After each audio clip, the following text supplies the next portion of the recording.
So we'll refine the research question this morning, right? So instead of going into the security, we'll look into that perhaps later today or tomorrow. But now that you've had this exposure to how you can explore your data, so you've looked at these different methods, so Vic has taken you through the exploration of data tables, and you know how to create SQL tables and so on. We now, and you've got some exposure to analysis methods. You should have been forming a mental picture of how this relates to your research problem, right? So the problem and the data that you've arrived at you've arrived to the course with, you probably have some better ideas on how to interrogate that data. So we want to refine that research question this morning, and actually for that to result in the form of an abstract, right? So you're preparing to write an article. So in the research question, of course, we want it to be some statement of a relationship. So for instance, the relationship between water scarcity and conflicts, right? So there exists some relationship that should be a significant relationship. So the question should be something that's not obvious, right? It shouldn't be that when someone reads that, then clearly there is a relationship. And there should be a significant reason to doubt that such a relationship exists, right? So that's just to give you some ideas about the nature of the research question, or the standard of research questions that we want to look for. Because quite often you'll find very broadly framed research questions. Here, you want it to be very clear and very refined in terms of what it is you are trying to show. So once you have that clear, in fact, a lot of the time it's about clarifying in our own minds what that research question is. So that's the starting point. And I think for that, instead of working in groups, that's something we have to work out individually. So maybe let's each take 15 minutes to just think about what is the relationship that I'm really looking for, and the follow-on to that is then what variables do I need to look at to show that relationship is significant. So for example, it might be that I'm able to predict this course using the results in these other courses, but that's a kind of, that's not, you can say, a truly exploratory approach. It's more about, is such a thing possible? So is it possible using this method that I'm investigating? Is it possible using this method to establish the relationship between these two things? So sometimes it's about the method. Research can be about the method. Does this method establish for me the relationship between these variables? Sometimes it is about the variables and the relationship itself. So that research question is a significant part of this, right? It's not something we take lightly and we take generally and say, generally speaking, I know this relationship. So your research question, you have to be very clear on what relationship you are investigating, and it should be clear why there's a significant investigation that you are undertaking. So why are you expending all this effort in trying to answer this question? So it shouldn't be that someone reading it will think, I know that that's true. Why is this even a question?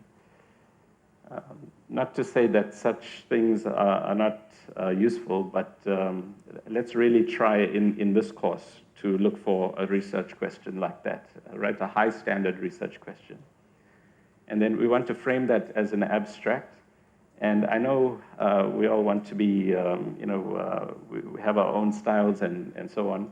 But for now, let's take it as an exercise to really to be quite concise and quite focused in what we are doing. So in this abstract, we want in 2 sentences to set the context, right? So no more than 2 sentences for a reader to understand what area the study is in, and it should be at a broad enough level that anyone in this class is able to understand what the general context is. So you might explain that in general, there have been several observations that water scarcity appears to be related somewhat to conflict. So your general context is there, and as we said, really cut it down to 2 sentences to set that. And then the issue that's related to that. There may be some difficulty in terms of assessing that. So it's difficult to establish this relationship because all the data has all this variability. All the countries have such a high degree of, or such a large number of issues that result in this kind of possible relationship. So the issue in terms of that, so you've got a broad context, and then there's an issue associated with that. So again, please cut that down to 2 sentences. And then the method. So we will take a separate session to work through the method, and we'll do it as a kind of, not tutorial, but we'll discuss with each of you the methods that are available, the analysis techniques, and so on. But for now, if you can just write down in broad strokes the method, and again, 2 sentences. So it's not a detailed description of each step in your approach. It's just generally, I think neural networks is a good way of comparing these 2 things or relating them. And then the result. So you know that you've got wads of data, but there's normally some characteristic number that tells you yes or no, right? So it might be a variance in the data. You might say the variance has this value, which is too high. So you want to bring down, you want to refine everything into this one number, which helps you towards the final thing, the conclusion. So the result, one approach with one number, so that's that also one sentence. I think I actually meant to say one sentence there. And then the conclusion in one sentence. Yes, this relationship is, from the data that I have, this relationship appears to exist or not. Or, well, more correctly, is supported. Okay, so as I said, of course, an abstract, you have your own style of abstract, but for now, please follow this prescription because it's an exercise in really refining and homing in on what we're trying to establish. Okay, I'll just expand a little bit from a social science perspective. Now you had the computing perspective, getting down to one number and one thing. Now the social science perspective. So this is a little bit on the development of a research question, which is a longer view, because hopefully part of this you've already done. So for example, before you can do a research question, you have to decide what topic to do it on, and all of you have your topic. But I just want to bring this up in terms of how the research question process goes. You generally do a lot of reading on your topic, and while you're reading it, you formulate questions, things you're wondering, you're not quite answering for yourself. And as you read more and more, you decide, is this my personal question based on my misunderstanding, or is this a question that's not answered? Have I found something that appears to be an area where we haven't yet had sufficient evidence to support or not support it? Or there's mixed findings out there. Some people say it goes like this, other people say it goes like this. So that's the kind of research question, or a gap in the literature, sometimes we call that you might hone in on. The other thing to think about here is your audience. Who are you doing this for now? If you're just writing a scientific paper for the scientific community, that's one thing. You'll go about it a certain way. You'll focus a lot on your technical methods and precisely what you did to support replicability. But if you're writing it for an application for folks who are going to take this information and decide what to do about it, you're going to focus less on the technical aspects. You're going to have that behind the scenes. And you're going to focus more on the implications. What's this about? Why? What makes a difference if I know this or not? If it's basic research, you don't care what makes a difference. You're just trying to explore new ideas. But if it's applied research, or if you hope for it to be applied in some way, you have to think, who cares about this, and who would use it, and what would they do about it? And that would shape the way that you're looking for it. And also, certainly if it's an applied, you're going to say, well, there are some problems related to this, and I'm seeking some solutions. So so what if I know that? So if I'm looking at gender differences, so what? If there is a gender difference, what could I do? I can't change people's gender for the most part. But what can be done? Well, then the next step is to do further research into socialization processes or institutionalized sexism or things like that. So always think of where this is going to go. So when you formulate your questions, you often start with these sort of open-ended type of questions. How is this working? Why does this happen? Why is there this problem? And then, again, for the practical or the theoretical scientific implications, so what? Is it a problem that has some significance in any way I can think of? If it's just good to know, well, then probably not many people are going to find it like you do, good to know, or want something more substantive. But the trick comes with research questions is how to get the right level of specificity. Not making them too broad, not making them too narrow. So here's a couple of examples. What can we do to reduce juvenile delinquency in South Africa? That's a pretty broad question. What is the 1994 rate of juvenile delinquency in South Africa? That you can look up. That's not research. Or maybe it is in elementary school, that's research. Someone has to look it up. Does education play a role in reducing juvenile delinquents' return to crime? Okay, now I'm looking at a specific cause that I could operationalize, education, years of schooling, marks and things like that. And then I'm looking at a specific outcome, not just the occurrence of juvenile delinquency, but also the recidivism of juveniles who are in some sort of program. It's important, as we said during the causality, that when you're doing research, sometimes you're doing exploratory research or looking at just answering a practical question for the purpose of application or building a reactor, as Randhir keeps referring to. I don't know how many of us build. I presume you mean nuclear reactors. I don't know why, but. Okay. And then this is what Randhir was talking about. Again. So what are you thinking? This is a little, there are variations in your approach. Some people simply ask a research question. Some people say, I believe this is the case, as setting up their sort of null hypothesis. And that's a stronger way to approach research. If you have something specific you are saying you think should happen, and then you either prove it or disprove it. No, you either disprove it, you fail to reject the null and you don't have evidence, or you reject the null and you do have evidence to support it.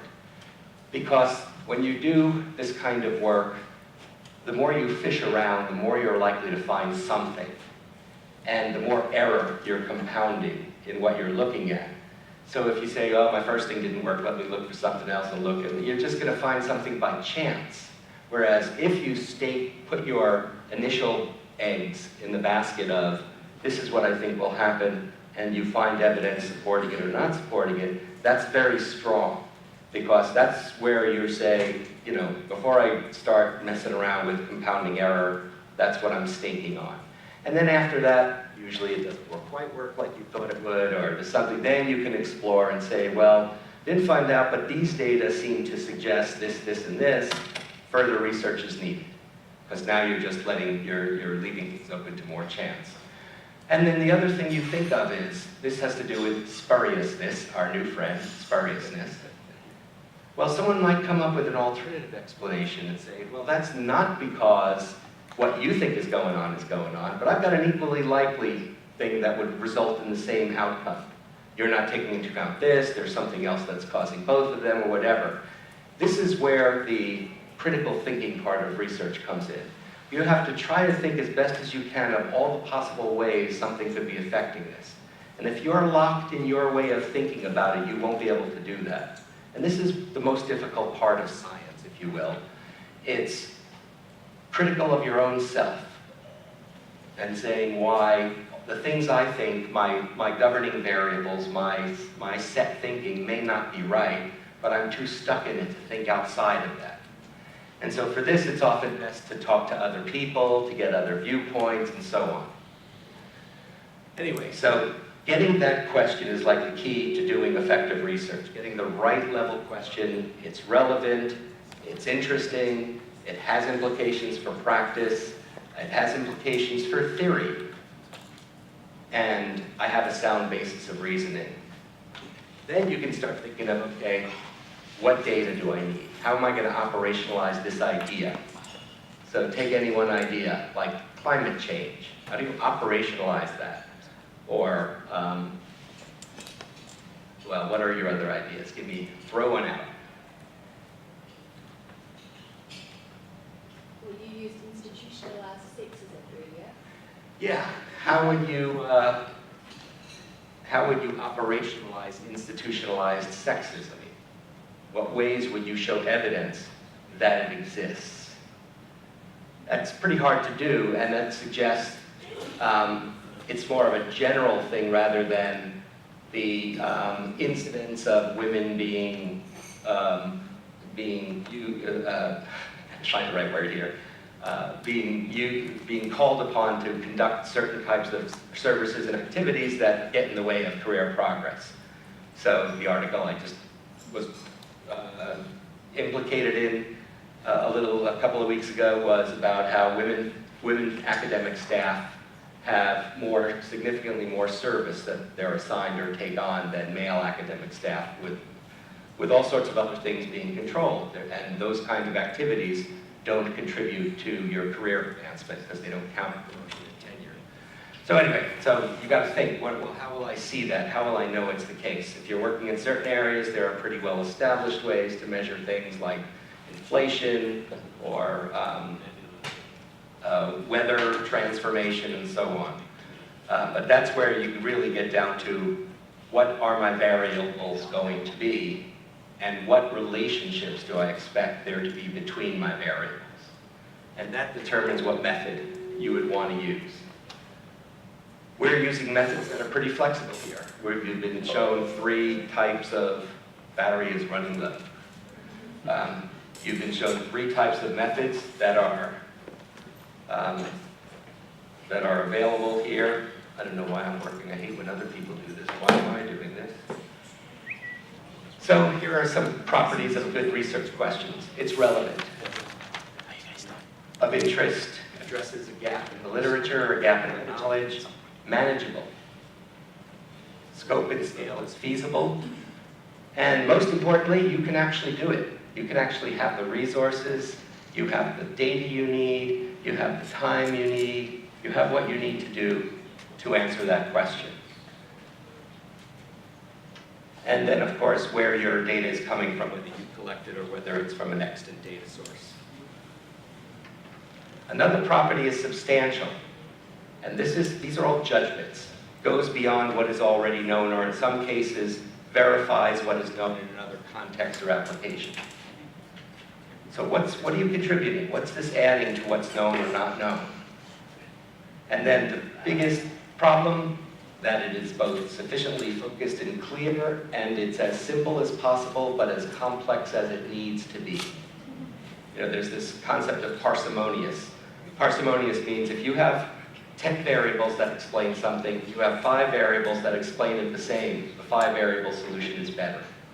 The simpler it can be to get all the information out, because you keep adding variables to a model, your prediction gets higher and higher, your ability to understand what's going down on gets lower and lower, because every variable adds the possibility of interaction in combination with every other variable. So here's a couple of examples finally on clarity, focus, and simplicity that I took. Well, I may not have the website reference there, I probably should have it. I found a nice little sheet on research questions. Why do students drop out of college? Because if you ask that question, you're going to say, well, let me see the effect of gender and marks and major and this and that, and you aren't saying what's going on, you're just looking at the correlates. And now here is a very more specific tasking. How do students' knowledge of the skills and abilities required in their major affect the likelihood that they will persist? They get into something, a major, think it's one thing, find out it's another, or find out their skills don't match. Is that what's going on? So see, I'm being much more specific about what the cause is. How do course management systems affect student learning? That's broad. How does instructors' use of online readings within a course management system affect the amount of time students spend reading on class? You can see the variables there really clearly. The instructor's use of readings, what percentage of their readings do they put online, and calculating the amount of time students spend on the reading materials, which can be, that data is available from the course management system. A broader one, how are policymakers addressing the quality of education in South Africa? And a more specific one, how have changes in secondary school funding allocations affected the college-going rate? So you see, we're taking both the cause and the effect, and we're getting more specific on each one. From what are policymakers doing to a specific policy, how they fund, what is the funding allocation system? And then from how our quality of secondary education to a specific behavior among students, the college-going rate, much more measurable. So that's what I've got on this, and hopefully hearing it from sort of the two perspectives, the variable engineering perspective, the what's going on here, social science perspective, that might give you a clue. Do you have, any of you have any specific questions that you're thinking about with relation to your own thinking that you want to share to help? Some thinking out loud sometimes helps. If not, we're going to let you now work for about 15 minutes on that assignment, which I will put back up, and let's see if I can make this happen. Yeah. Again, an abstract of a context of a couple of sentences, the issue in 2 sentences, the method in 2 sentences, and the results in 1 sentence. 2, 4, 6, 8, 2, 4, 6, 7 sentences. Yeah. Okay, how do you come up with results when you haven't done the research yet? This is actually something we commonly do in doctoral education. We ask you, which is probably in some ways not good, to think what you think the results will be. You're not finding it, obviously. But the point is, you're going into this with maybe some notion, and you need to lay bare your preconceived notions. So you could make sure you're not focusing in a way that you'll get that answer because you think that's the answer. It's kind of funny, because getting you to commit to it sometimes pushes you to the answer. But this is how, on our qualifying exam, we ask the students to come up with a research design to address their question, what they think the results will be, and the implications for those results. So this is pretty common that we have you think this through. But again, we're not trying to bias you. We were trying to get you to recognize maybe you do have a preconceived idea going in. Any other questions? Okay, now we turn the work over to you. We're flipping the classroom. Feel flipped at. If any of you needs a consult, raise your hand and we'll walk around it. And research, whatever they're talking about, giving each school's been asked to give a set of suggestions. Mm-hmm. So I'm just playing with the data now and pulling something together for that. Okay. Do you know, for the data I've got, I can do some crosstabs and I can look at how rank level and gender. Do you follow the assignment? No. What I mean is,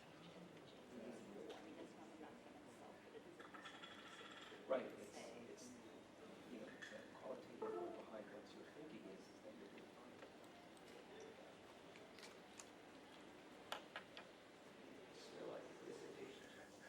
What we want to start with now is a little bit of you telling us about what you have come up with.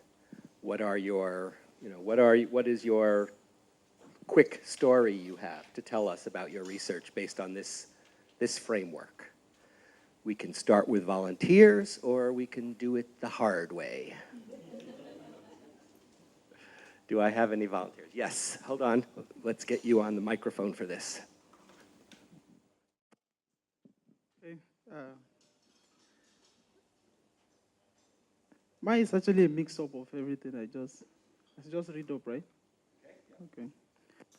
The general consensus in the literature is that climate change impact is an enormous challenge for the 21st century. Its implication and link to security has been highly debatable. Within the premises of human security, climate change impact on water will lead to issues capable of destabilizing the entire society. Using mixed method, the research adopts a multi-layer probability and non-probability sampling to determine the nexus between climate change impact on water and conflict as a coping strategy. The study concludes that the nexus between conflict and water is cultural relative. Hence, the depletion in water leads to conflict in areas with weak coping and institutional capability, as well as culture of violence. Very good.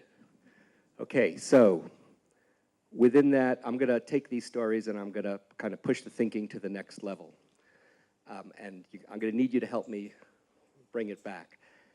The last thing you said was actually the thing where it gave me the clue that what you think is the mechanism of interest, coping strategies.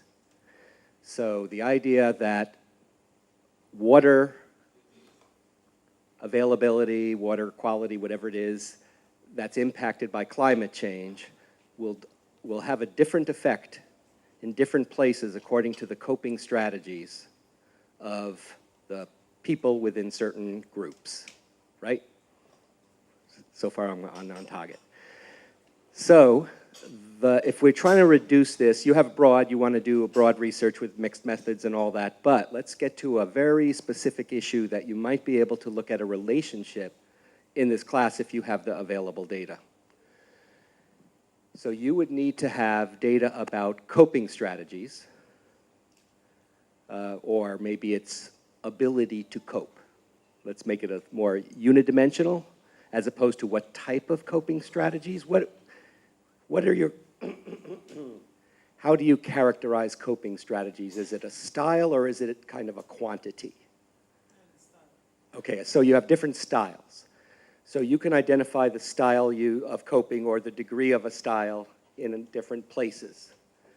And you want to see if there's a relationship between water resource issues, water resource capacity, or whatever you would call it, conflict style, and conflict. So your outcome variable is conflict. And you have incidents of something that how do you measure conflict? Okay, I'm looking at conflicts around issues that are likely to cause harm or... but we have to define actual conflict. How do you know conflict has occurred? I think for now I'm looking at protest events and then issues that, any issue that's, there's a propensity for damage in property. So property damage is your measure damage. of conflict. Yeah. Amount of property damage done. Yes. By people, not by weather. Mm-hmm. Okay, so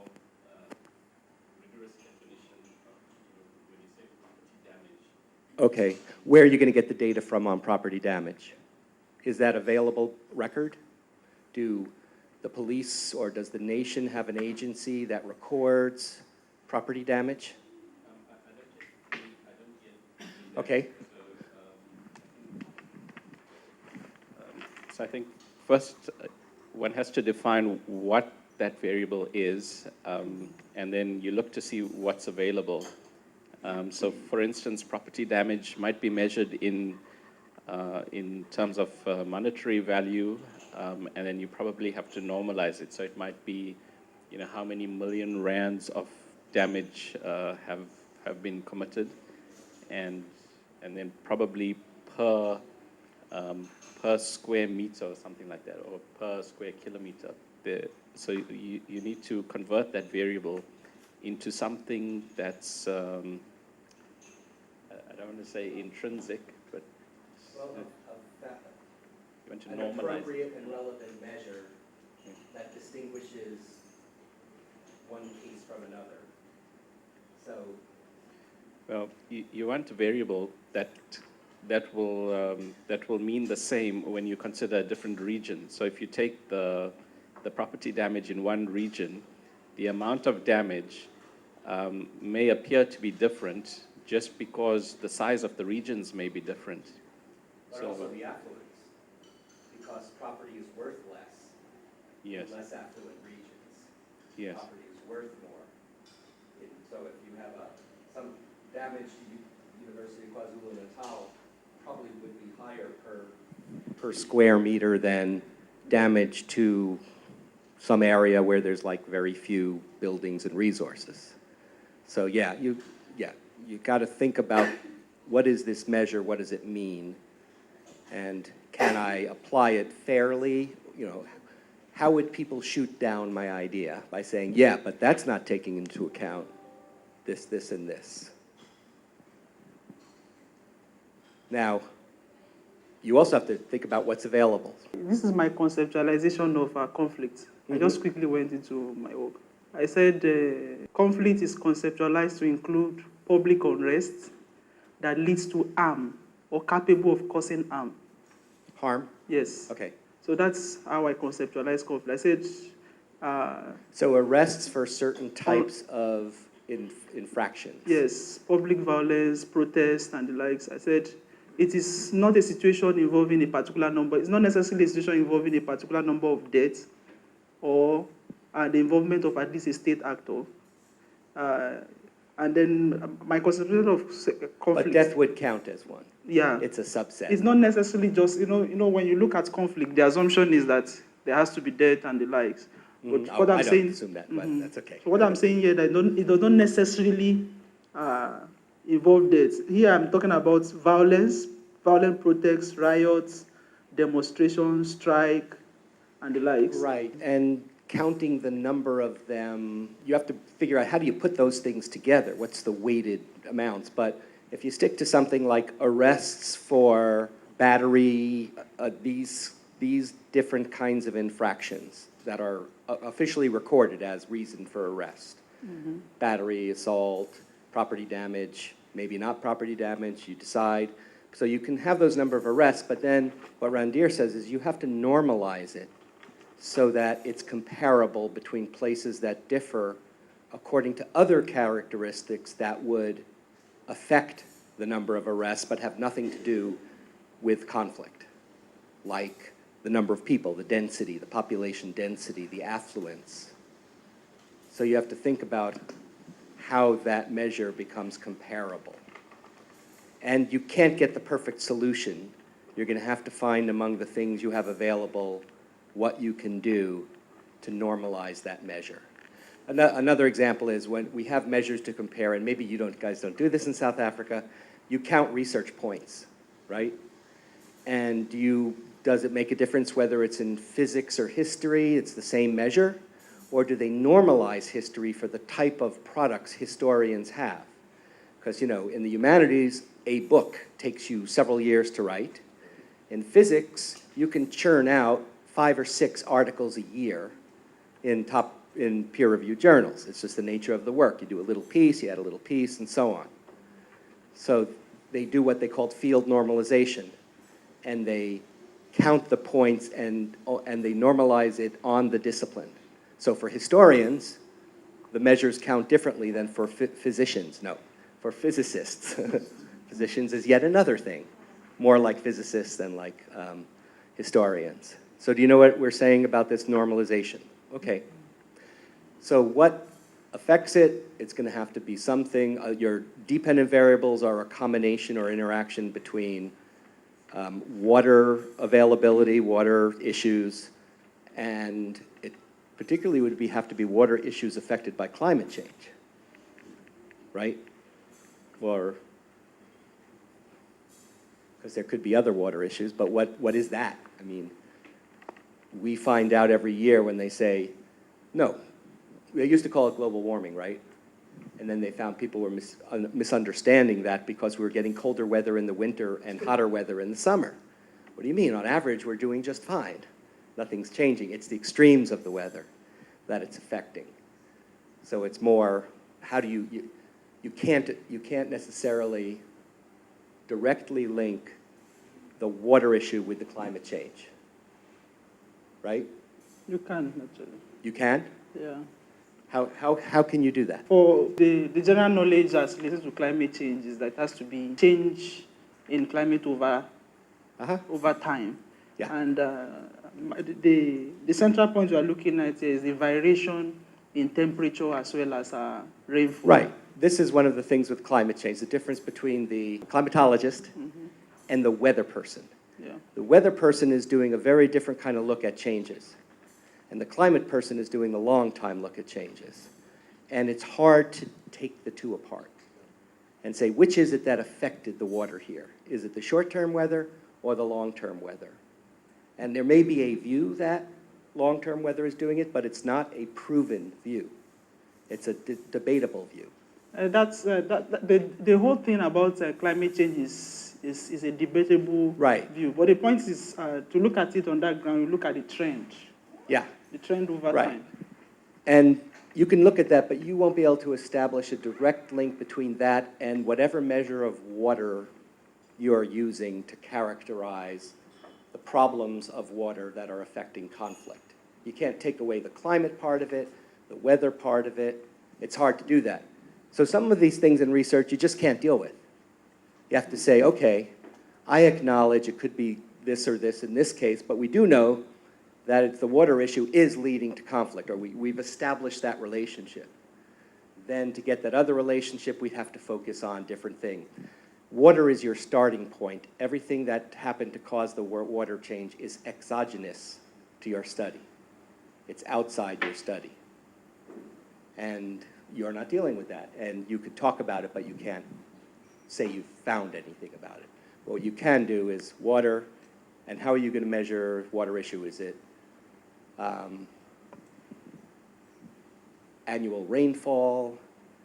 Is it reservoir capacity? Water usage? I'm looking at rainfall and reservoir capacity. Okay. Yes, and I think Dr. Richard has helped so far around that. He has tried to explain further as relating, because initially before now I was looking at rainfall, rainfall variation over time, as well as dam capacity, reservoir capacity. But that he has given me more light as relating to that. So you have some longer term measures. That's good. And thank you for letting us debate with you on this to get this thinking through kind of thing going, because that's the point of this. Yeah. And at the end, you're going to have variable, run it through the program, yes or no. You know, it finally gets to that, and then you got to go back and take that into the debate. Yeah. So the choice of variable is really where the argument lies. So your proposal, your hypothesis can be picked apart by your critics, depending on what sort of data you've chosen.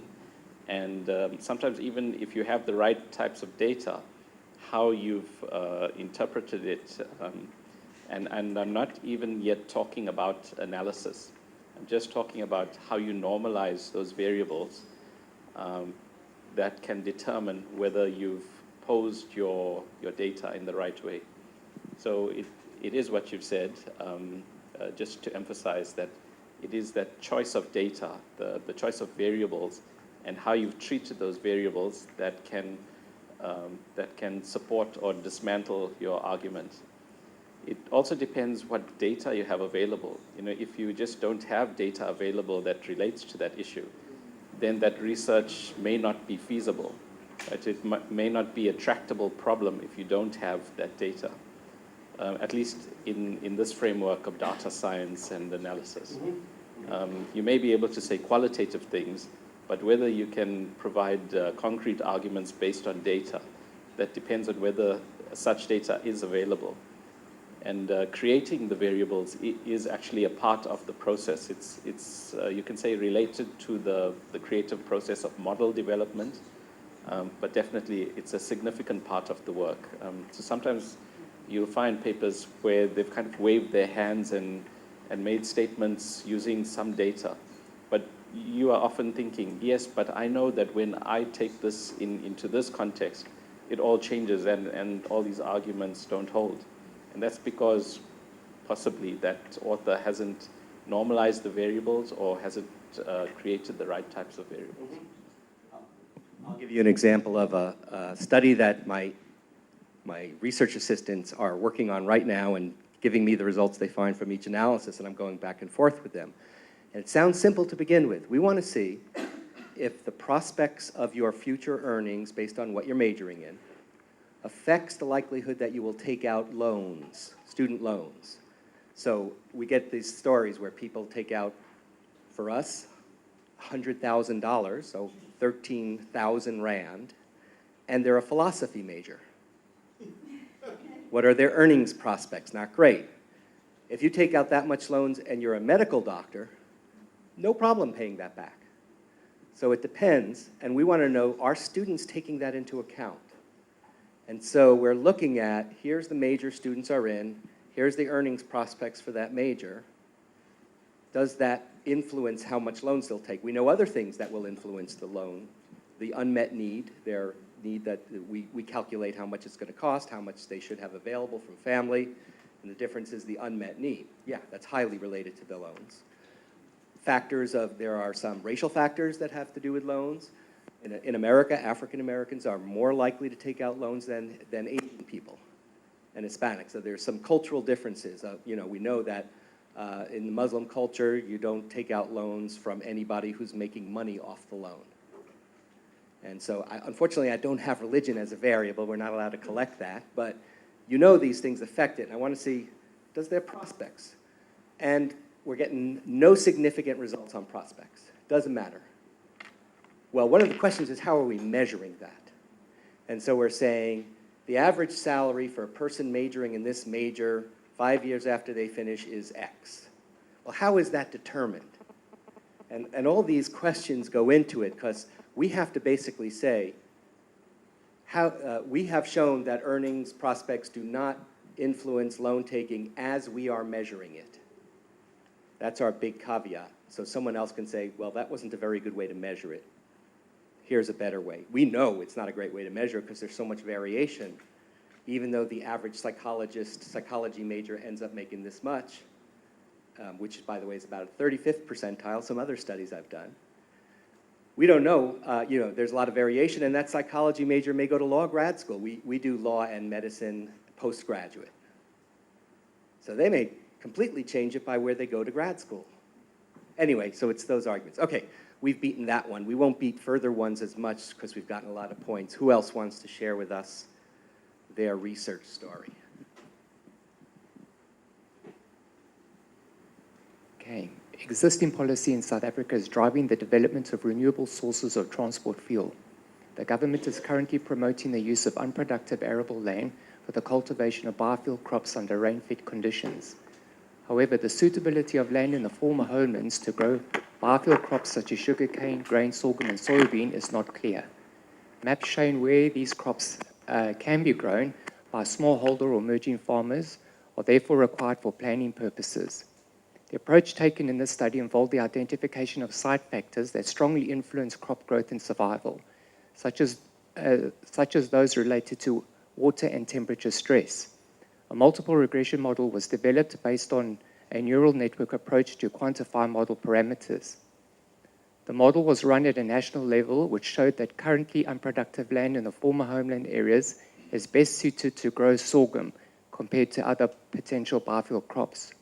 Water stress was the most important variable influencing land suitability to crop cultivation. The results from the study should assist governments in quantifying the country's biofuel production potential. Is this research actually done already?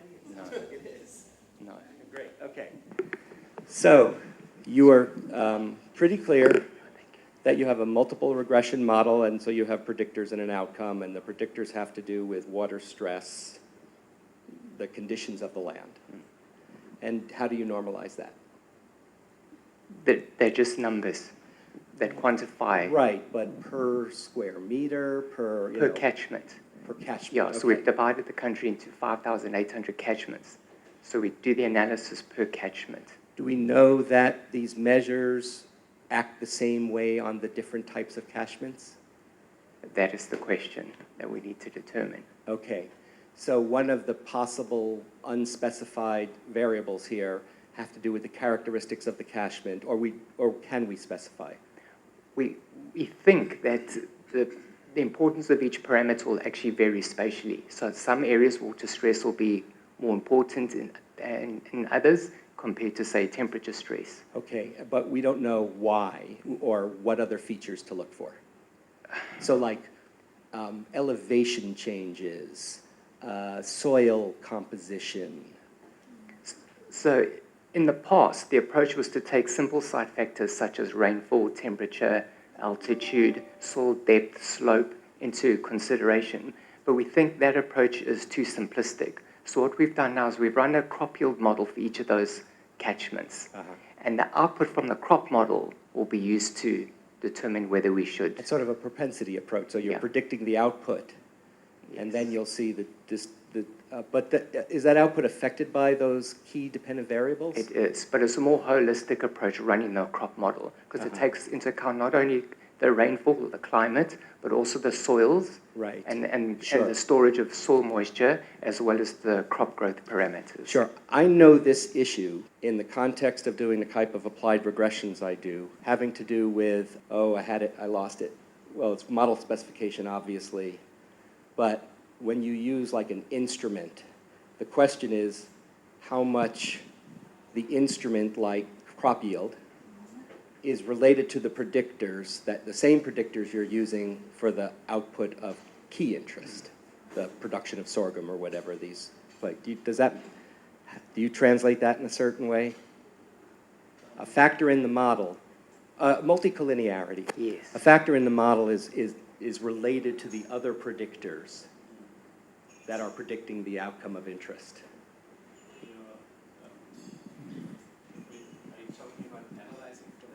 Yes. Yeah, normally with the covariance matrix, you can pick up that kind of Right. variable. And how can you accommodate it so it's not biasing your results? Yeah, normally through the model, you establish a set that's not, when they exist linear relations, then it creates specific issues.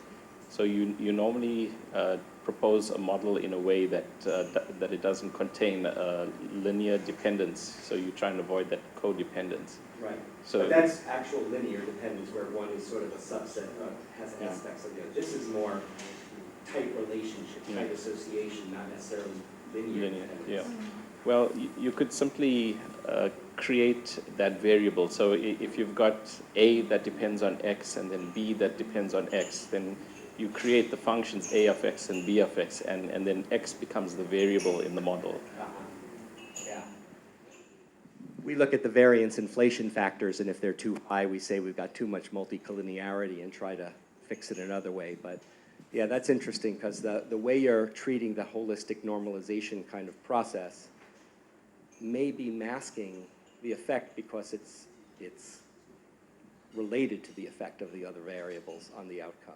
Sure. Look, the problem with collinearity is a big one. Yeah. Because, for example, if you take into account temperature and altitude, they're very closely Right. related. So which variable do you use and which one do you drop? Right. Yeah. Right. Or do you create an index that includes both because together they say more than separate? So Sure. what is it, the ponderosa index, I think it's called, when you look at a baby. It's not just looking at where they are on the weight and the height, but the combination of weight and height because they're closely related. So there's an index they do of how much they deviate from the predicted weight given their height. So, yeah, interesting. So I think in that case, you would normally find temperature as a function of altitude, and then you would substitute that. And you would substitute that in there, and then you would have just the one variable. So you can eliminate variables like that. If you know there is a dependence and you know the dependence itself, then you can use simple substitution to reduce that variable out. So you're substituting the temperature variable with the relationship? Yeah, so where you would have temperature, you would do a separate correlation. So you would correlate temperature and altitude. So you would have a function then, and then where temperature appears in your model, you substitute that relationship for that variable. Not the residual. I mean, you may need to do that depending on your accuracy requirements. But if you can tolerate some loss of accuracy because you gain a major advantage in reducing the number of variables, then you accept that, and you may choose to ignore the residual if it's small enough. We've used altitude to adjust the temperature because we've only got X number of temperature stations in the country, but we've got altitude data obviously for every site. And that's what I mean by the residual. I think I'm not using the right word. You expect, because this is higher than this here, you expect them to differ by X degrees, but they differ by X plus Y degrees, or X minus Y degrees. It's the difference between Y and X that's interesting. Because elevation alone should put it higher, but then you have a difference between where it should be and where it is. Does that make sense? Okay. Okay, and what was your outcome again? To hopefully change government's Actually, policy. Right, but that's the outcome of the study. Your Yeah. outcome variable is the amount of production of certain crops. Yes. So you actually have to do this for the different crops. Correct. Right, okay, good. Okay, hand over the mic and then we'll go back there after. Tell us your problem. Okay. The psychologist is in. Okay, so my topic is the performance and success of students from quintile 1 and 2 schools in the 6th year MBCHB program at UKZN. The context is the 6th year MBCHB program at UKZN was introduced in 2011 following dissatisfaction with graduate competencies and outcomes of the preceding 5-year program. Concurrently, a revised admissions and selection policy was introduced to improve access of students from communities that were previously marginalized, translating, amongst others, into 28% of new admissions being reserved for students from quintile 1 and 2 schools. So the issue, quintile 1 and 2 schools are known to be located in underprivileged communities that are resource constrained, usually resulting in students that are underprepared for higher education experience. The selection criteria has created wide variability among students in the program that is evidenced by the demographic profile, socioeconomic status, matric entrance scores, academic ability, and psychosocial stresses. The question then is, what is the performance per year of study by module for students from quintile 1 and 2 schools? The method, it's an observational descriptive longitudinal cohort study. The sample is all students admitted from quintile 1 and 2 schools in 2011, followed up to 2016.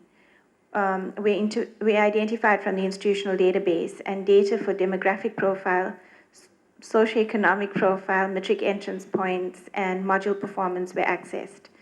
Descriptive stats and regression analysis were undertaken to determine the strength of association amongst variables. The result, there is an association between performance in modules in the earlier years of the program and admission from quintile 1 and 2 schools, suggesting that students experience greater difficulty with success during those years. And the conclusion is that targeted academic support interventions for particular modules and generalized support for easing the transition of students into higher education should be instituted within the MBCHB program. Okay, wow, a lot in there. Big study, many things. So now we have to find a good focus.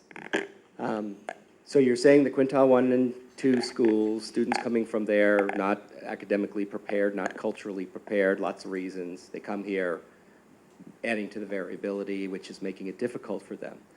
And your research question was, how do they perform? So that's a pretty broad one.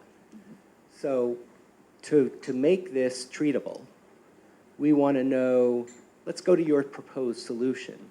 You think there needs to be certain curricular supports and certain broader social academic supports. And what do you mean by support?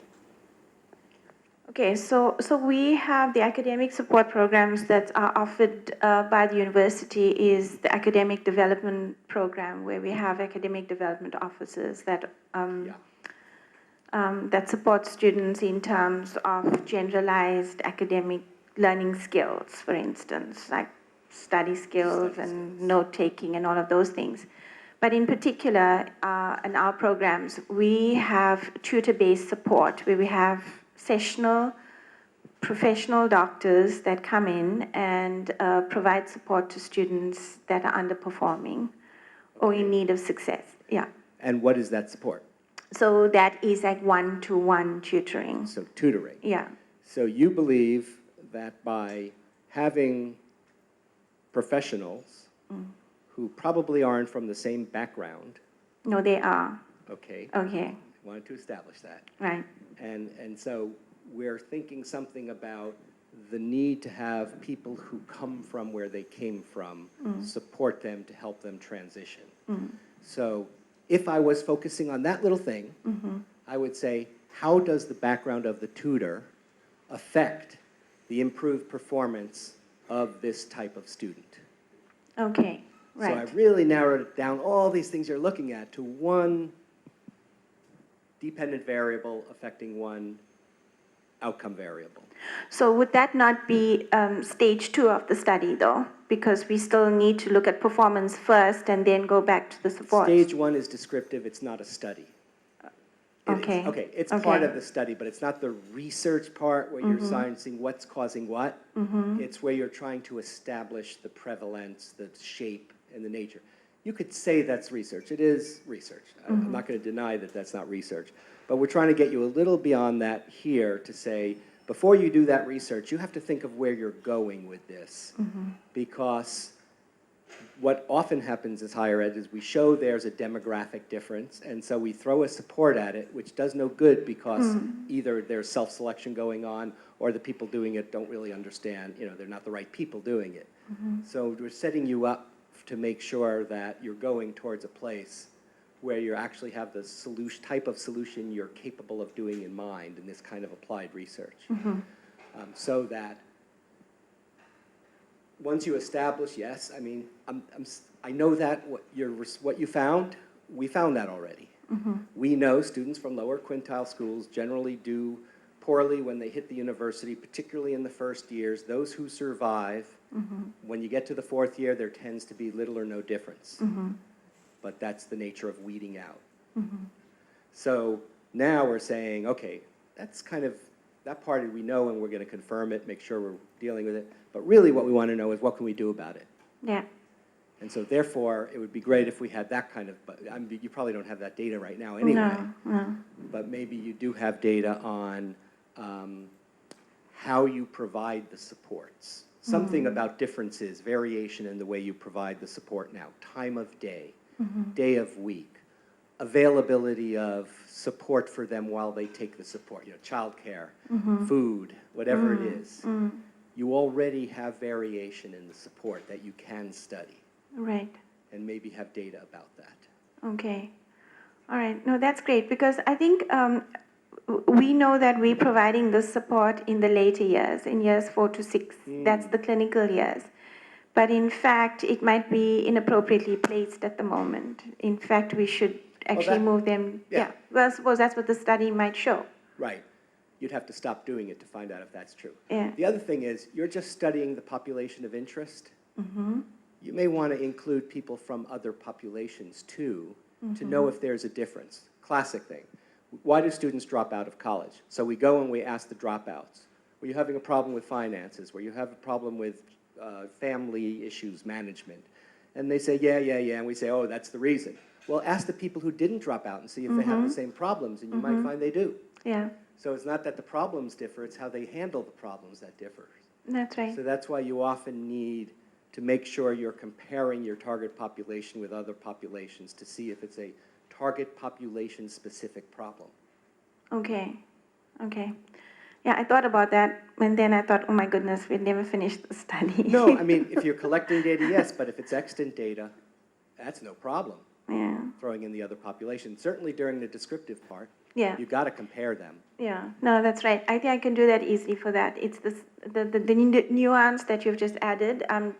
We don't have data. I mean, I just need to do, Okay. I get that through my mind Okay. in terms of how to do that, but Yeah, no, there's practical issues in doing applied research, and you say, I really want to know if I can do a support that best suits it. Yes.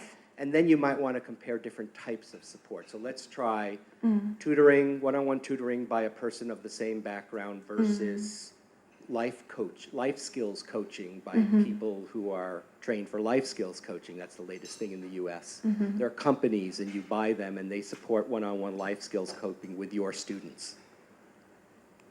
Okay. They charge you about $600 per head, but you know, they do it for the year and keep up with the student, how things going, car still working, your home situation okay, you know, what are you dealing with? Because Okay. university people don't want to deal with that Yeah. directly, or, anyway, sorry, we digress. Okay. Thank Okay, you. good. More, oh yes, we got to go back. Yeah. Yes, please. So I just added that comment there. The issue in the second step, in terms of the abstract, where it says the issue in broad strokes, maybe that looks too broad, and so I added there focus and scope the study. So that was the first comment you made just now. And then also for these last two cases, you've mentioned a method, but normally you also want to justify why that method. So like you mentioned, neural networks. You know, someone reading that won't necessarily be able to work out why, but that question will occur. And at this stage, of course, you might not be familiar with some of the methods, so you're not able to do that. But normally, you have to explain that this method is suitable for this problem because it has these features and so on. Yeah, I mean, we could keep adding these kind of factors to it, but we're, okay. Thank you. My research topic is dynamics of exchange rate pass-through to domestic prices in the oil-dependent economy. The statement of context is about the high consumption of oil globally. About 30% of energy consumption comes from the oil consumption, both domestic and industrial usage. And with this, major economics of the world has been bothered about the factor affecting exchange rate pass-through and have identified market conditions and macroeconomic environments determining the rate of pass-through, the speed, the magnitude of pass-through. However, in the view of increasingly dependent on oil in the world, both for growth and industrialization, the whole of the world is mostly affected by the change in world oil prices. So the issue here is, the study is, it intends to examine relative short-run and long-run dynamics of exchange rate pass-through to domestic prices in net oil exporting and net oil importing economics. Also, the second statement under that issue is to further investigate the symmetry and asymmetric nature of the pass-through, whether it's consistent both in the short run or in the long run. Then the method that the study intends to use is proposing a model, adopting that model of Shin et al. 2014, which is a non-linear autoregressive method, which helps to see the asymmetric and symmetric in the situation. So that's the method. And the data that we hope to gather and use is a time series data that runs from 2000 to 2016 December, monthly data, the period. Then the results that we intended, we believe that from the literature as well as the preconceived expected result is that there will be higher pass-through, both in the short run and the long run, in net oil importing than net oil exporting economies based on the characteristics of this country from the literature. Then conclusion. The study concludes that net oil exporting economy will be more sensitive to appreciation or depreciation of world oil prices. Because looking at the variables we've identified presently, we are trying to use what is called a parsimonium. Now, there are several variables, market characteristics, as well as economic environment, but we are trying to look at those that we consider will be more stronger. Yeah. So we hope that the net oil exporting economy will be more sensitive to appreciation of world oil movement than their counterpart in the net oil importing country. Then we say, therefore, policymakers should need to take into consideration the characteristics of economy and their peculiarity to avoid policy error. That's just the background. Let me start with a dumb question from a person who doesn't know this field very well. It sounds to me, in a sense, like you're saying economies that are more dependent on oil production will be more affected by changes in oil prices. Yes. Is that not a rhetorical or a self-answering question? Okay. No. Okay, what that's saying is net oil exporting will be affected by transmission in exchange rate, since exchange rate is determined in dollar, not in the domestic currency. Okay. The fluctuation in exchange rate will affect the oil exporting economy more than oil importing. Mm-hmm. Okay. And you're saying this is kind of known in the literature? In the literature, it has been a debate. Okay. Then that debate is not actually focusing on oil-dependent or oil-less end. So the gap actually is that we are trying to concentrate on oil-dependent economy. So in general, what has been in the literature has been developed economies and then developing economies, how exchange rate behaves in terms of its movement or translation to domestic prices. And the other question I had is, what's a pass-through? The pass-through. Pass-through is the movement. Okay. Yes. And what is passing through? Exchange rate pass-through to exchange rate pass-through. Yeah. The flow. When there is appreciation and depreciation, how does it translate to domestic prices such as import, export, production prices, producer prices, and other prices? So passing through. So the exchange, so it's like the time series of the change in exchange. Yeah, it's time series, yeah.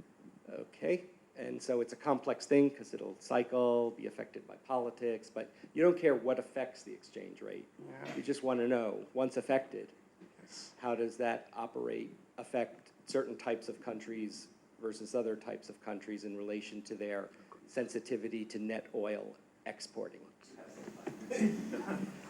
Maybe I can just ask about the result and where I've mentioned we can represent all of that with one summaric number. So if there's some number you could pull out, some index that supports your hypothesis, what might that be? Okay, the non-hypothesis here is this, that when there is appreciation in exchange rate, it's of advantage it has an implication on the domestic currency of this economy bloc. For instance, Nigeria is an oil-producing economy who export oil. When the exchange rate appreciates. Yeah.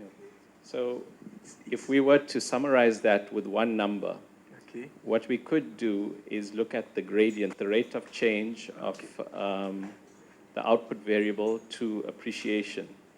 So a dx dA, if A is appreciation. We use elasticity of pass-through here, because there is a parameter that we will look at, and there is in two forms, 0 to 1. Yeah. When it's 0, it means there is no pass-through. Yeah. When it's 1, that means there is a complete, pattern is complete transmission, pass-through. So in your abstract, because remember, towards the end, you are leading to your conclusion. You want at the end to say, I do conclude that in countries with this feature, you will get this response to appreciation. So you would say, we observe 90% of the time a positive relationship between appreciation and factor X. So that would be a summarizing statement. That would be the results. So in the abstract, of course, we don't want to cite all the results and all the data. We want something that's going to support the conclusion that we are just about to state. Thank you. I think another thing I'm trying to clarify here is normally in economics or social sciences around economics, finance, most times when you send people out for publication, they want to know that is the type of data and then the frequency of the data. So when I say 2000 to 2015 monthly data, actually from what you are saying now, as if the data is not maybe there's no need of mentioning. But most guys, you probably should mention that time range. I don't think that's an issue. It's not like we have to count the number of numbers we use in an abstract. So if it is important to say that when considering data in this time range, we find this positive relationship, that's fine. But in the point is, we want to find some way of supporting the conclusion with one number.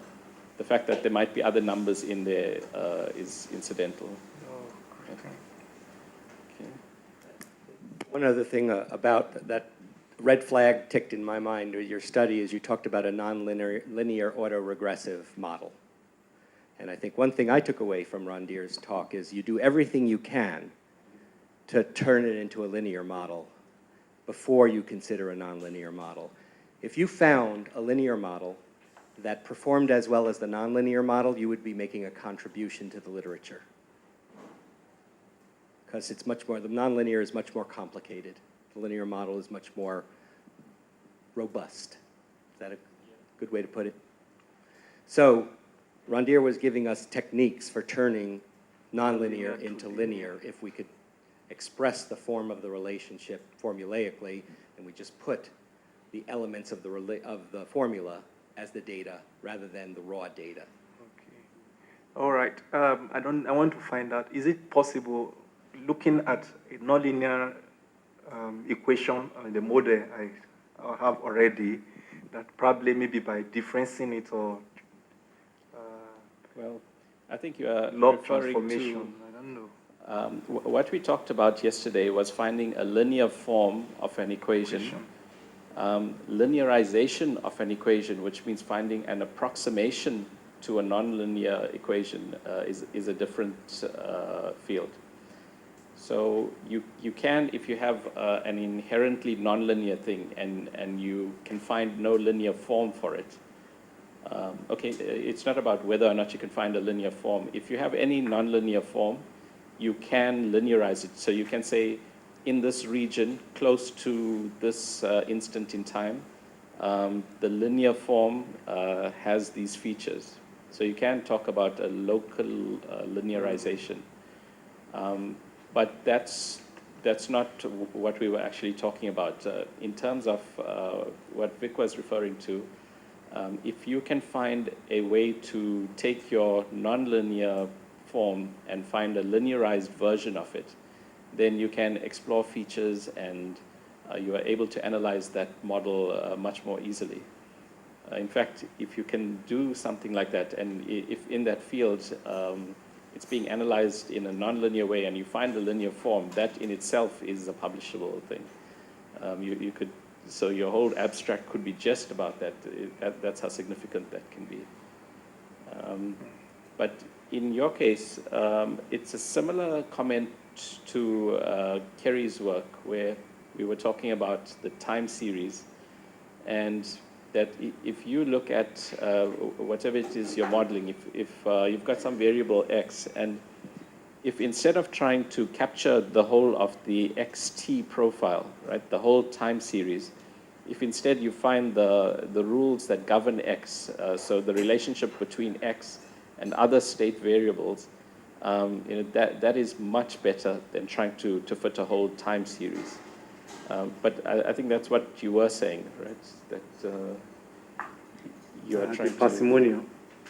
I think I've done that already. That's Yeah. a selection of variables that we consider to be of important contributors to the relationship. Yes, okay. Yeah, that's good. Yeah, and I had a sort of question observation on that. I was wondering when you're talking about that, the material I have on trends says one method is that you do find point-in-time models, and then you consider how the earlier values of those variables influence. So that's how you time seriesize it, is that you start with a model based only in a point in time, and then you add lag variables.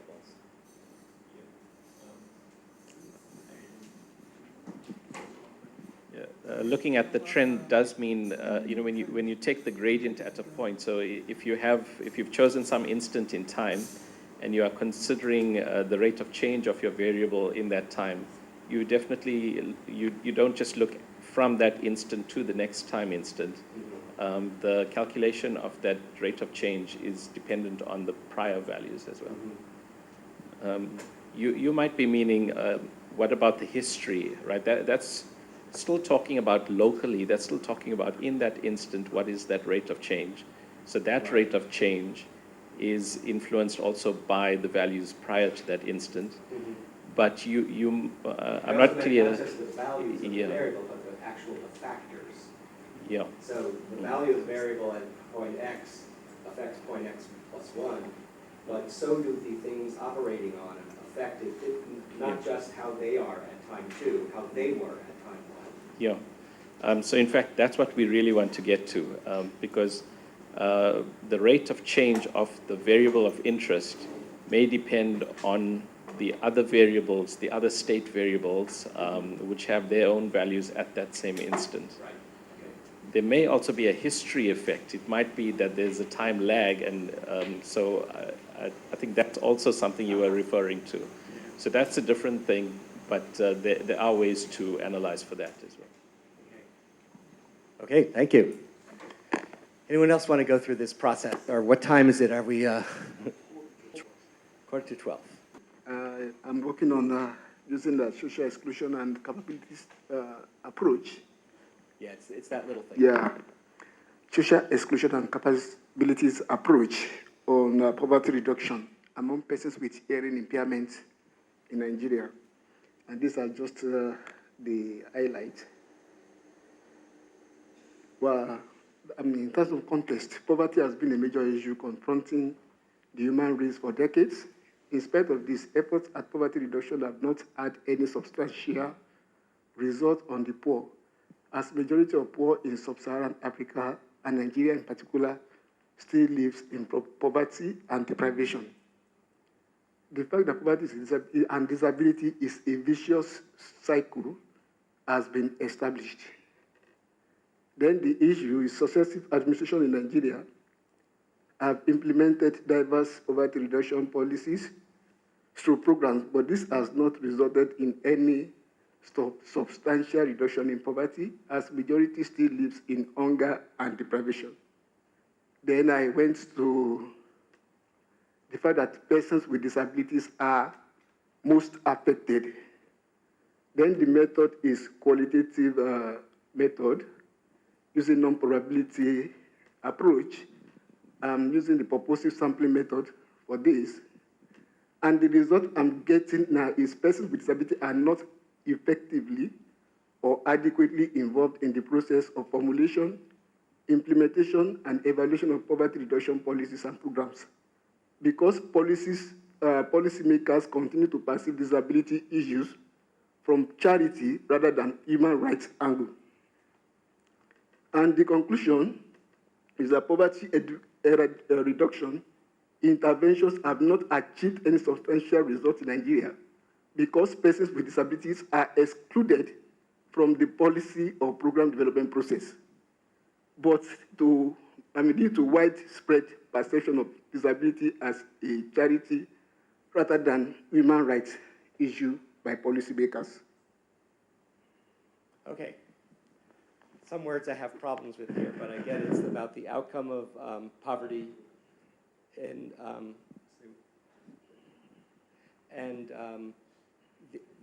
who are the actors in here? What institutions? Yeah, the institution is actually SURE. That is what's the name of this one? Subsidy Reinvestment and Empowerment Program in Nigeria. That's the institution that is handling that. Yes, yeah. Okay. And so you're saying because of their approach being based on charity and not on social justice or... Yeah, anything that has to do with disability is supposed to be human rights, supposed to be built from human rights. But basically, they use the charity model.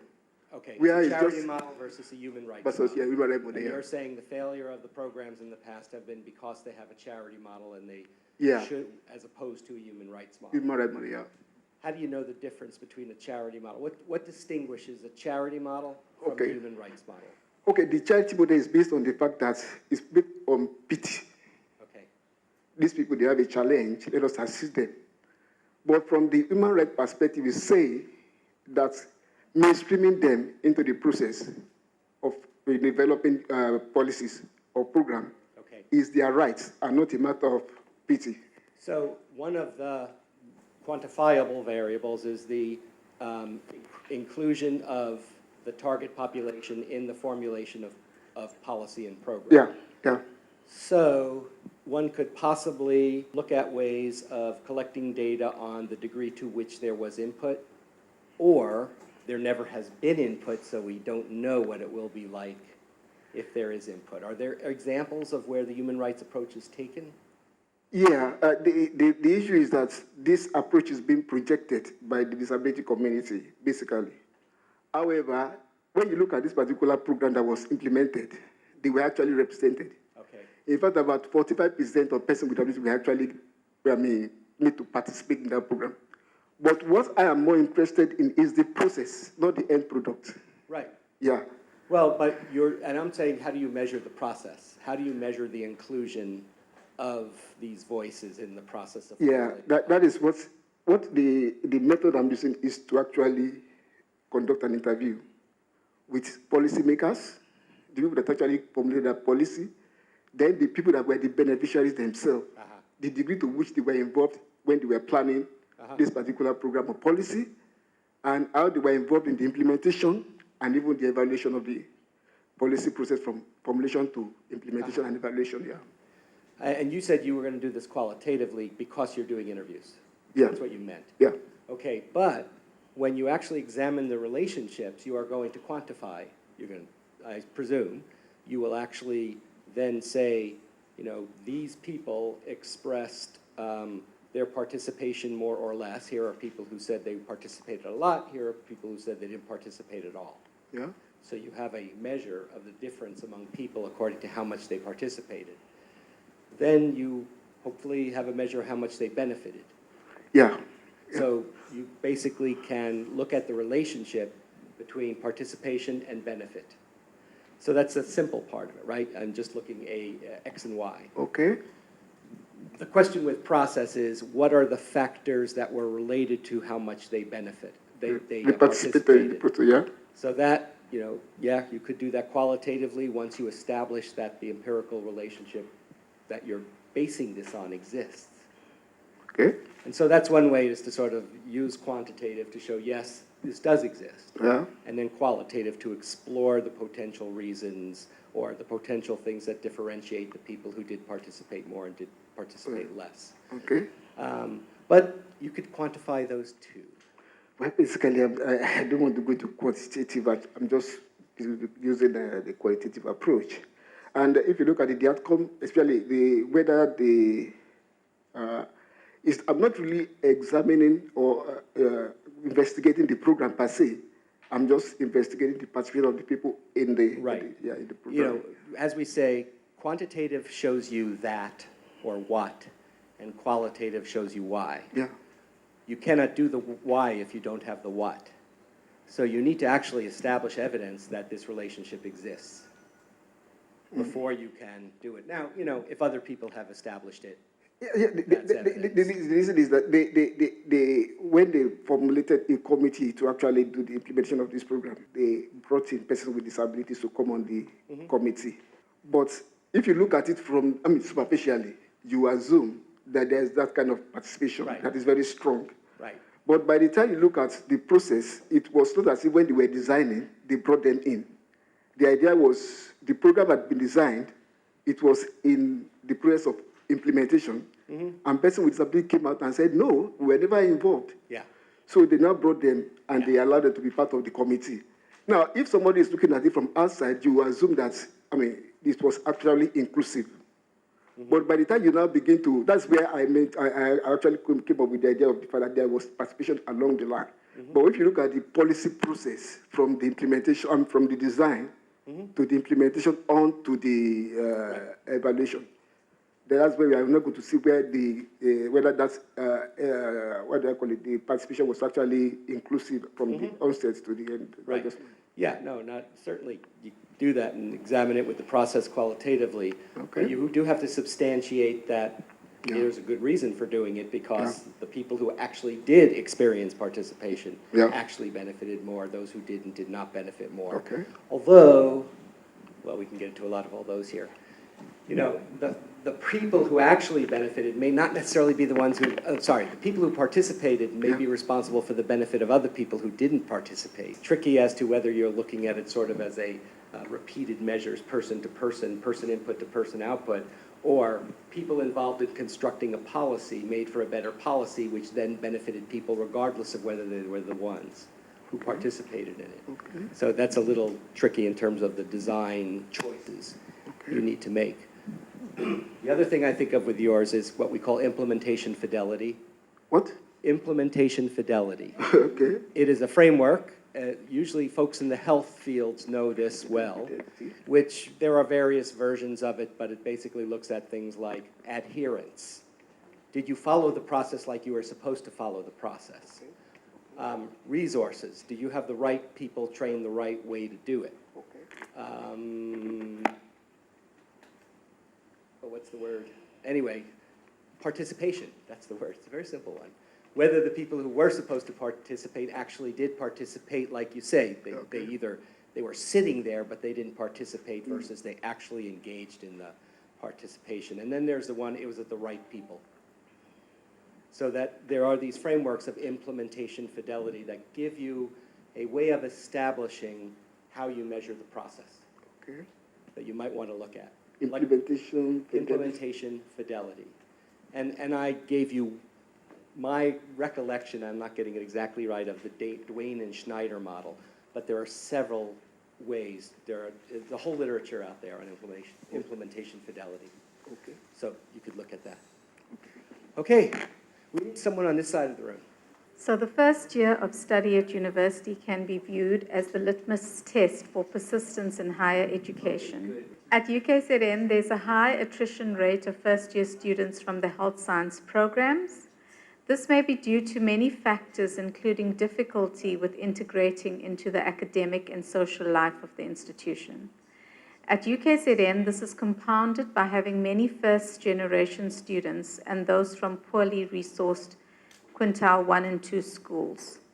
This study set out to explore if a 6-week intervention program designed to improve well-being, including psychological capital, would impact academic performance and in what way. A mixed methods quasi-experimental study was done with 85 first-year students from the disciplines of audiology, occupational therapy, physiotherapy, and speech-language pathology from the 2013 cohort. Random assignment of participants to the groups was not possible as there was a subgroup of students who were accessing other support services on campus. I'm coming to my findings. Sorry. The study revealed that previous academic performance predicts future academic performance at university. The findings also revealed that the students in the treatment group were very receptive to the intervention, stating it contributed to self-growth and not just their academic performance. They flagged that university was a different ballgame to school, and they needed more support at university, especially in that critical first semester. They indicated they would support such initiatives if they were timetabled into the academic development period. As such programs, if they're voluntary, students would be less likely to attend. They liked the interactive small group format of the intervention, stating it gave them a forum to air their concerns and was not just another lecture. First thing I noticed is you started with like a Tinto model of academic and social integration, but then you dropped it and you went to social well-being. So you kind of set it up with a model that didn't match the model you were actually talking about as the rationale behind how the intervention works. Okay. So, but everyone does that. I mean, so the focus here really is on well-being, it seems. Yes. However you define it, and that's critical here. How do you define well-being? How will you know a student is one student has higher well-being than another? Self-report, or are there more objective measures? There were questionnaires and academic results. Oh, well, that's the outcome, the academic results, right? But how do you self-report actually... Yeah, so that's a self-report measure, and maybe you should, well, we have problems with measure where you ask people how they feel, because they're very state-specific. Mm-hmm. And so the focus has switched to more behavioral measures. How does a well-beinged student behave differently than a non-well-being student? Like doctor visits, that's physical well-being. Acting out, I'm not really top of the head here, but what would be the behavioral manifestations? Because that would get you better measures of, more credible measures of well-being. We're starting to lose faith in self-report measures, because people will say what they say for a variety of reasons. So you have an intervention, and so we have the implementation fidelity issue once again. Mm-hmm. You may be doing the right thing, but are you doing it right? So usually in this kind of study, we have to pay attention to the degree to which it was implemented as intended, reached the appropriate people, had the appropriate resources and time, and so on and so forth. And you have the self-selection issue here. Yeah, that was a huge problem, actually. It's our biggest problem in this type of research. It's not just your problem. We share that problem. So here is where you could use some of those techniques I talked about, propensity matching. So you find a student that didn't do the program who matches the student who did do the program on the key measures that determined when the students do the program. The problem we often have with these is we've taken all those students and they've done the program, so we've used up the population. But that tends not to be a problem. We actually tend not to get to all the people we could serve with it. 85 students, you'd say. Could you find 85 students from the same background characteristics that didn't do the program? Yeah, but I started off with 85. I didn't finish with 85. I finished with 35. Yeah, well. So there was huge attrition. Right. That's a implementation issue, if you will. Yeah. But you know, you started off with that 85. How do they compare to a matched sample? You ended up with 35. How do they compare to a matched sample? So this is kind of the way I'm thinking broadly. Yeah, I think it would be possible to get a matched sample. And the way you do that, and that's what we could talk about as the analysis, is how you would you build a model to predict who participated. What are the factors that relate to who participated in terms of quintile of high school, unless that was restricted in a threshold criteria, so you can't use it. Socioeconomic background. Yeah, matric scores. Yeah, all matric scores. But whatever you can get in there to do, here's a model that predicts who will participate. And that could be, that in and of itself is a step of research in this process. so that you can then use the propensity score to get a matched sample. When you talk about propensity score, what are you referring to? The likelihood they will participate. So when you're predicting who participates, you write an equation. Why? The probability that they will participate is a function of these predictors. And so you get a likelihood. That's your output, is the likelihood that a person will predict. Technically, in the way we do it, it's a log ratio, a log odds ratio, but you could probably just do a probability here as the outcome in your routines, or? Okay. So you predict the likelihood that a student participates by virtue of regressing these predictors on the actual outcome of whether people participated or not. Mm. You then go and calculate for each person what was the probability. You will find that generally the people who participated had higher probability scores than the people who did not participate. But if you take one person from the people who participated and look at their probability, you take another person from those who didn't participate with a very similar propensity score, probability, that's your matched for that person. So there are these machine algorithms that will create your propensity sample based on your probability scores. And there are several techniques for doing that, but it's a technical thing. In some programs where you put in the input, Stata has a bunch of these kind of programs, SAS has these programs. But anyway, that technique, you could actually do it. I once did this literally. I put in an Excel spreadsheet the probabilities of all my people who participated, and I had my probabilities here of the people who didn't, and I found the one equal to it, put them there, I matched them on probabilities. You get kind of two people matching the same one person, so you have to do some things, take the next person if they're not close enough. So generally, you can actually physically match people based on these scores. And then you just look at the differences in the academic, so then you have the people who did and did not participate, and then you take some objective outcome measures, first-year marks, persistence to the second year. You could even do this on who started versus who finished the program to see what the difference is.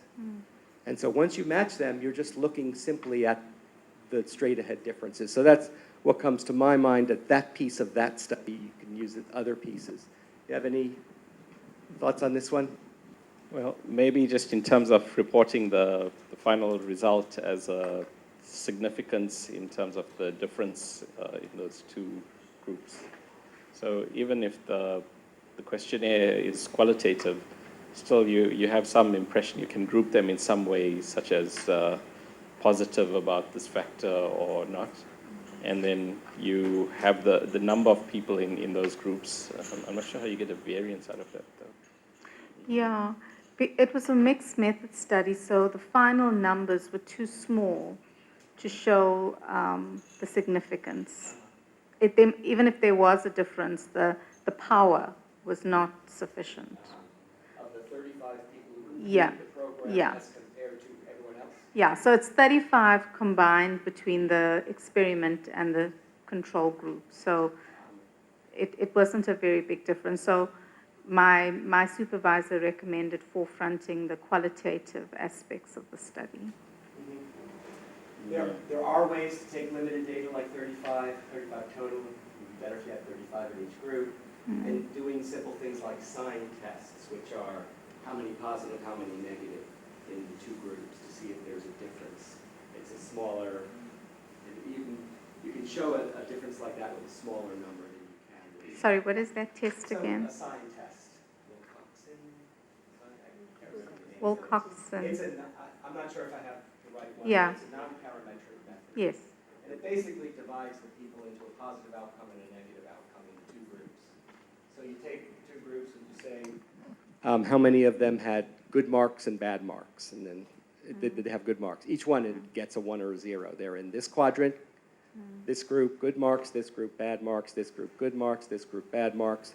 And then you basically do a chi-square on the table and see if there's a difference in blunt outcome, if you will. Okay. It's just a little way to get something out of very little data. You need to have 5 people in each cell minimum, but that's all. And the fewer people you have, the lower the likelihood of finding. It's still, you got power issues. It's just a pretty blunt test.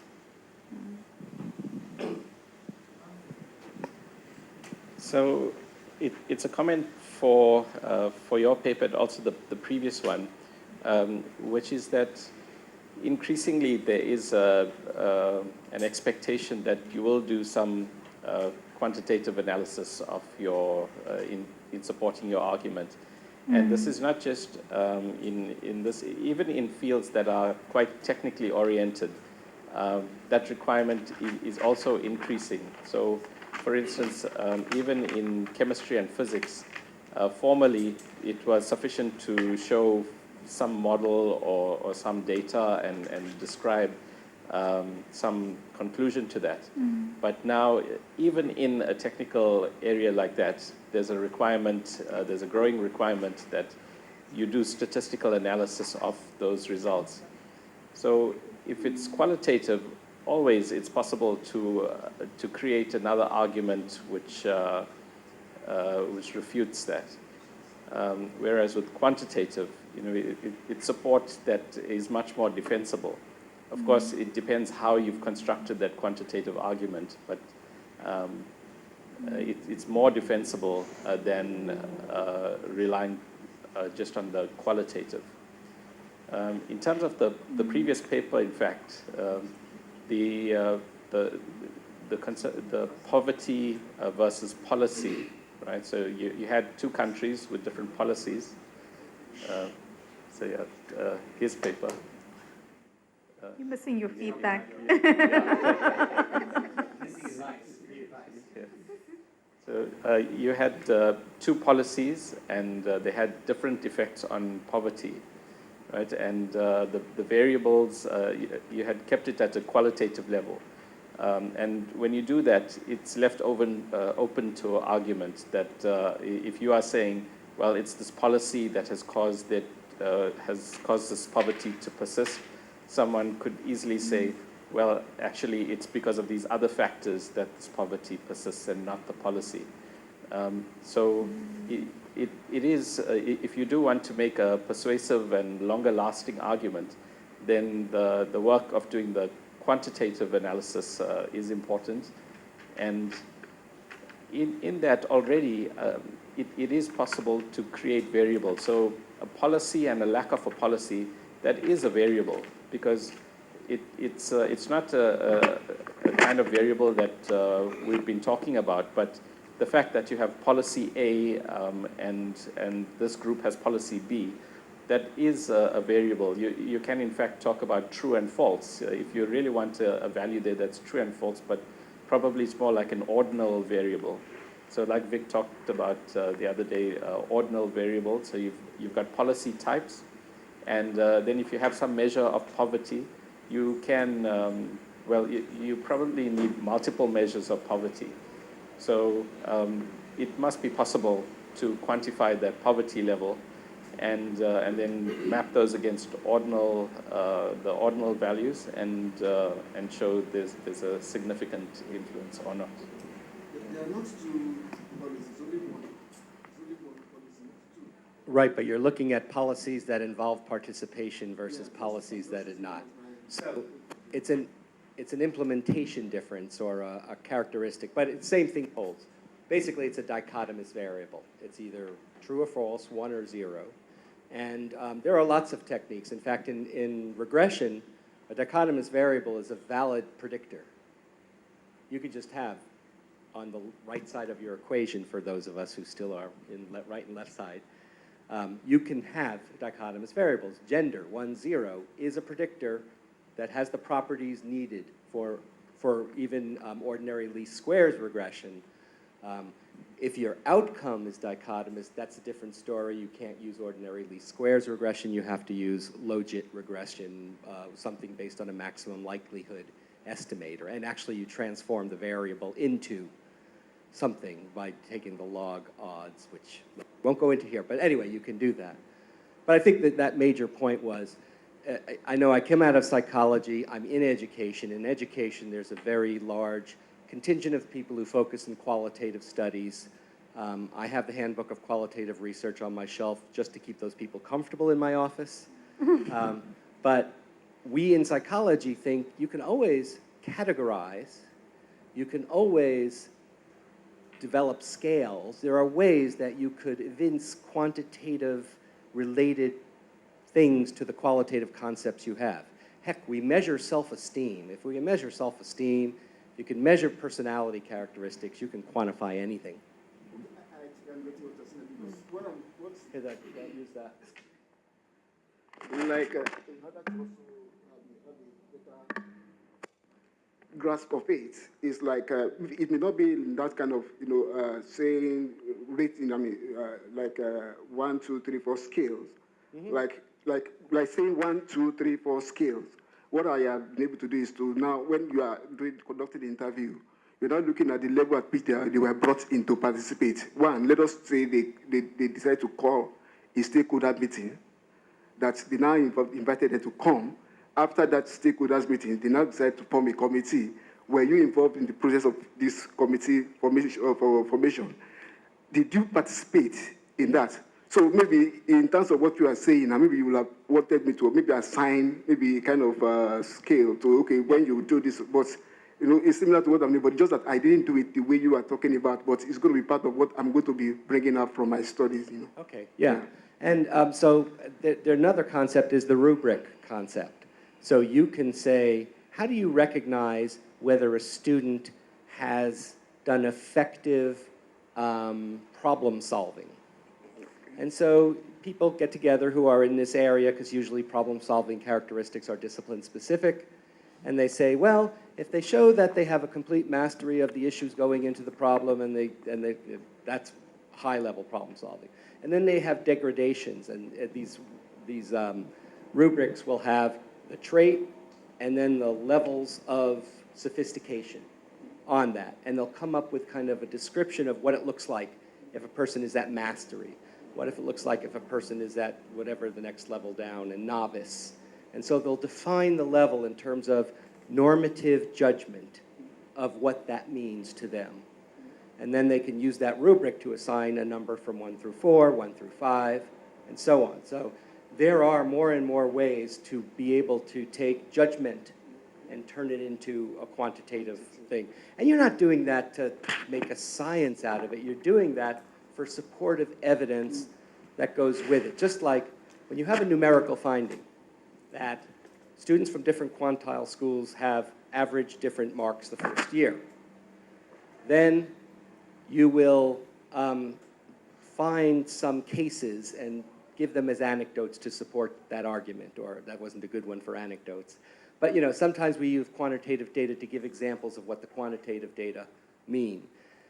In this case, when we're on this approach where the qualitative is leading and the quantitative is supporting, we say, this is, we think that the level of participation matters in terms of the degree to which the people benefit from the policy. And so we judge these levels by 1 through 5, and we say, and as an example, we found that the people who are 5-level participants benefited this much versus the ones who are 4 benefited this much. So you're using the quantitative sort of to back the qualitative as evidence to support and make it so someone won't say, well, you haven't really shown me that they did better or that they participated more, and this is the way you substantiate that that's what you've done. Do you have anyone else that wants to go through the process? The standard at honors level at all universities should be continuously improved so as to improve the graduate opportunities and standing in industries. Academic programs are configured to limit and manage capacity constraints that has an effect on throughput quality of honors students. The system adopted to identify and alleviate bottlenecks should not focus primarily on cost containment, but rather on enhancing the quality throughputs of students, especially at honors level at the university. The effects of capacity constraints on throughput quality of honors students are determined by existing teaching strategies and the perceived learning styles of honors students within the supply chain quality function deployment approach. The aim of the study was is to establish the effects of bottlenecks in terms of staffing, institutional resources, technology, and the quality of honor students in UKZN are affected by these bottlenecks. Okay. Then this theory will be based on the theory of constraints that talks about management principles on performance measurement, problem-solving tools, and logistics production. Right now, the study has just started, so I don't have any results or conclusion about it. Okay, so looking at some institutional capacity issues and how they affect pass-through of students to the honors program, bottlenecks or the places. So you have some models that kind of tell you what you're looking for, that you would say, here's a bottleneck. This is what a bottleneck is. There's not sufficient resources here. There's not sufficient training of staff. There's not sufficient access to information, whatever those resource constraints are. So obviously, some of your measures have to be able to differentiate the different programs according to those resources. So once you establish that there is variation in those factors that you think hinder or promote pass-through to honors, you then can get empirical data. What percentage of students go on from bachelor's or whatever you call from your qualification to honors? And so the question also has to be, what else is going on that you want to partial out that would also influence pass-through, that is not the constraint issue, but you need to take it into account because there may be systematic differences in those situations based on constraints with these other factors. So what I'm thinking of primarily is what is the major, the qualification. In certain qualifications, students are much more likely to go on to honors. And in certain qualifications, they can get a job right out, and they're not going to bother going on to honors. I'm not as familiar, I know your four-year programs which don't have honors, or they can go to honors, but they do as a fifth year, or that's what the fourth year, it's built in. Okay. That's different, obviously, than where there's a change, and then they have to elect to go into honors. So obviously, you'd have to almost do separate models for the two of them, or maybe that's not even of concern because the students who stay in the program go through honors. But even among the programs that don't have a fourth year, three-year programs, some of them you can get good work. A lot more people tend to go right out into the workplace. Some of them, you can't do anything until you go to honors and then go on probably to postgraduate studies. So you'll have to take those factors into account, whether it's by segmenting, let's look at, here's programs, same situation, or with control variables, like the percentage of students who go on to honors. Well, that's what your outcome actually is, so you can't use that as a control. But some aspects of nature of the field, or national benchmarks, is another thing you could use, that, across the nation, this percent of students receiving this qualification go on to honors. You're building a little systemic problems there, but at least it's against the benchmark, and you can see where your programs are performing below, at, or above the national programs. So the general point, though, is what else affects the outcome that is correlated with your independent variable of interest that needs to be taken into consideration. Now, from a simple relationship, if we don't have any data with us, but I actually can't remember. In one of the project groups, we had percentage going on for honors, and we had some data.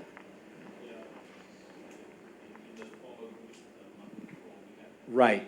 I may have data actually on this already. I'm going to have to take a look, where we looked at the percent going on to honors among students in different three-year programs. What I don't have is these factors you're interested in. But one thing that could be useful with these data is you could find the programs that seem to be sending lots of students on to honors versus, and that's expected, versus those that are not, but it's expected, versus those that are not and it's not expected. And then you could study the qualitatively or however we want, the differences in resources among those programs. Okay. That's one way to do it. Any thoughts on your end, or? Nope. Okay. So I'll look at break as to whether I have that data, and we might be able to do something with it now. Okay, thank you. Anyone? Lunchtime? Lunchtime. It's lunchtime.